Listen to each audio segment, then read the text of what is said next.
എല്ലാ പ്രിയപ്പെട്ടവർക്കും ക്രിസ്തുയേശുവിൻ്റെ നിസ്തുല നാമത്തിൽ സ്നേഹവന്ദനം. ഇന്നത്തെ നമ്മുടെ ധ്യാനത്തിനായി അപ്പോസ്തല പ്രവൃത്തികൾ 9-ാം അധ്യായം 19 മുതൽ 22 വരെ. അപ്പോസ്തല പ്രവൃത്തി 9-19 മുതൽ 22 വരെ. അവൻ ദമസ്കോസിലുള്ള ശിഷ്യന്മാരോട് കൂടെ കുറേ നാൾ പാർത്തു. യേശു തന്നെ ദൈവപുത്രൻ എന്ന പള്ളികളിൽ പ്രസംഗിച്ചു. കേട്ടവരെല്ലാവരും വിസ്മയിച്ചു. യെരുശലേമിൽ ഈ നാമം വിളിച്ചപേക്ഷിക്കുന്നവർക്ക് നാശം ചെയ്തവൻ ഇവനല്ലയോ? ഇവിടെയും അവരെ പിടിച്ചുകെട്ടി മഹാപുരോഹിതന്മാരുടെ അടുക്കൽ കൊണ്ടുപോകുവാനല്ലോ വന്നത് എന്ന് പറഞ്ഞു. ശൗലോ മേൽക്കുമേൽ ശക്തി പ്രാപിച്ചു. യേശു തന്നെ ക്രിസ്തു എന്ന് തെളിയിച്ചു ദമസ്കോസിൽ പാർക്കുന്ന യഹൂദന്മാരെ മിണ്ടാതാക്കി. കർത്താവിൻ്റെ പരിശുദ്ധ നാമം വാഴ്ത്തപ്പെടുമാറാകട്ടെ. ഒരുത്തൻ ക്രിസ്തുവിലായാൽ അവൻ പുതിയ സൃഷ്ടിയായി. ക്രിസ്തുവിൽ ആയതുകൊണ്ടായില്ല, അത് ആരംഭം മാത്രം. ക്രമാനുഗതമായ വളർച്ച ആവശ്യമാണ്. പല മുഖാന്തരങ്ങൾ അതിനുവേണ്ടി ദൈവം ഒരുക്കും. ശൗലിൻ്റെ ക്രിസ്തീയ വളർച്ചയ്ക്ക് ദൈവം ഒരുക്കിയ മുഖാന്തരങ്ങൾ നിരവധിയായിരുന്നു. ഒന്ന് ഉപവാസവും പ്രാർത്ഥനയുമാണ്. ദമസ്കോസ് സംഭവത്തെ തുടർന്ന് കാഴ്ച നഷ്ടപ്പെട്ട ശൗലിനെ കൂടെയുണ്ടായിരുന്നവർ ദമസ്കോസിലേക്ക് കൂട്ടിക്കൊണ്ടുപോയി. തുടർന്ന് 3 ദിവസം തിന്നുകയോ കുടിക്കുകയോ ചെയ്യാതെ ഇരുന്നു. ഉപവാസത്തിലും പ്രാർത്ഥനയിലും സമയം ചെലവഴിച്ചു. ഭക്ഷണം വെടിയുന്നത് കൊണ്ട് മാത്രമല്ല ഉപവാസം. ശ്രദ്ധ കേന്ദ്രീകരിച്ച് ജാഗ്രതയോടെ ജാഗരിപ്പാൻ ഉപവാസം നമ്മളെ സഹായിക്കും. ദൈവത്തോട് കൂടെയുള്ള വാസമാണ് ഉപവാസം. ഒരു പരീശൻ എന്ന നിലയ്ക്ക് ഉപവാസം ശൗലിന് പുതുമയായിരുന്നില്ല. ആഴ്ചയിൽ 2 വട്ടം ഉപവസിക്കുന്ന ചിട്ട പരീശന്മാർക്കുണ്ടായിരുന്നു. ക്രിസ്തീയ ജീവിതത്തിലും ഉപവാസത്തിന് പ്രത്യേക സ്ഥാനമുണ്ട്. പരസ്യ ശുശ്രൂഷയ്ക്ക് മുൻപ് യേശു 40 ദിവസം ഉപവാസത്തിലും പ്രാർത്ഥനയിലുമായിരുന്നു. ക്രിസ്തുവേശുവിലൂടെ പിതാവായ ദൈവവുമായി നിരപ്പിക്കപ്പെട്ട ശൗൽ താൻ ഒരു ദൈവ പൈതലായി പരിശുദ്ധാത്മാവിനാൽ മുദ്രയിടപ്പെട്ടിരിക്കുന്നുവെന്ന് ഉറപ്പാക്കുവാനും ലഭിച്ച അവസരമായിരുന്നു ആ 3 ദിവസം. സഭയെ മുടിച്ചവനെ സ്നേഹിച്ച ദൈവസ്നേഹത്തിൻ്റെ മുൻപിൽ ആഴമേറിയ പാപബോധമുണ്ടായി. പാപക്ഷമയ്ക്കായി നിശ്ചയമായും അവൻ ആ ദിവസങ്ങളിൽ നിലവിളിച്ചിരിക്കണം. പഴമയെക്കുറിച്ച് ദുഃഖിച്ചതുകൊണ്ടായില്ല, തുടർന്ന് ദൈവകൃപയിൽ മുതിർന്നു വരാനും ദൈവഹിതം നിറവേറ്റുവാൻ മതിയായ പരിജ്ഞാനം ഒക്കെ ലഭിക്കേണ്ടതിന് വേണ്ടി പ്രാർത്ഥിക്കുകയും നിലനിൽക്കുകയും ചെയ്യുകയാണ്. പരമേൽപ്പിക്കപ്പെടുന്ന ശുശ്രൂഷ നിറവടിയായി നിറവേറ്റാൻ പരിശുദ്ധാത്മ ശക്തിയും ആവശ്യമാണ്. ഇവയെല്ലാം ഈ ദിവസങ്ങളിൽ ശൗലിൽ ഇങ്ങനെ ഉയർന്നു വന്നിരിക്കാം. പ്രാർത്ഥന ഒരു ദൈവ പൈതലിൻ്റെ വളർച്ചയ്ക്ക് അനിവാര്യമാണ്. അത് വളർച്ചയുടെ പ്രാരംഭഘട്ടങ്ങളിൽ മാത്രം പോരാ, നിരന്തര അനുഭവമാകണം.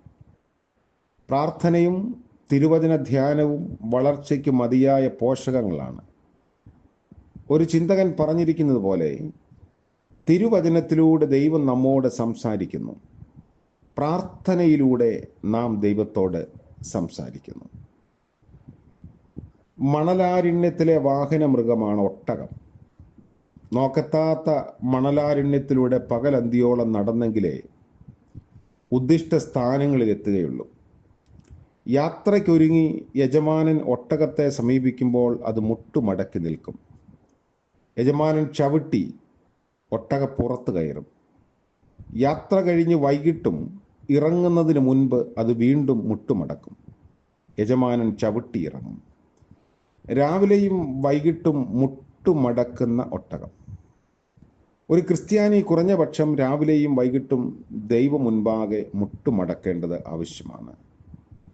മറ്റുള്ളവരുമായുള്ള ബന്ധം ക്രിസ്തീയ വളർച്ചയ്ക്ക് ആവശ്യമാണ്. സഭയുമായുള്ള ബന്ധമില്ലാതെ ഒറ്റ മിഷനിൽ വിശുദ്ധ ജീവിതം അവകാശപ്പെടുന്നവരുണ്ട്. അത് ക്രിസ്തീയമല്ല. ശൗൽ ദമസ്കോസിലെ പള്ളികളിൽ യേശു തന്നെ ദൈവപുത്രൻ എന്ന് പ്രസംഗിച്ചു. അവിടെയുള്ള വിശ്വാസ സമൂഹത്തെ പീഡിപ്പിക്കാൻ പോയവൻ അവരോട് ക്രിസ്തുവിനെ പങ്കുവെക്കുന്നു. ശൗൽ ദമസ്കോസിൽ കുറെ നാൾ പാർത്തു എന്ന് രേഖപ്പെടുത്തുന്നു. എത്ര നാൾ നിശ്ചയമില്ല.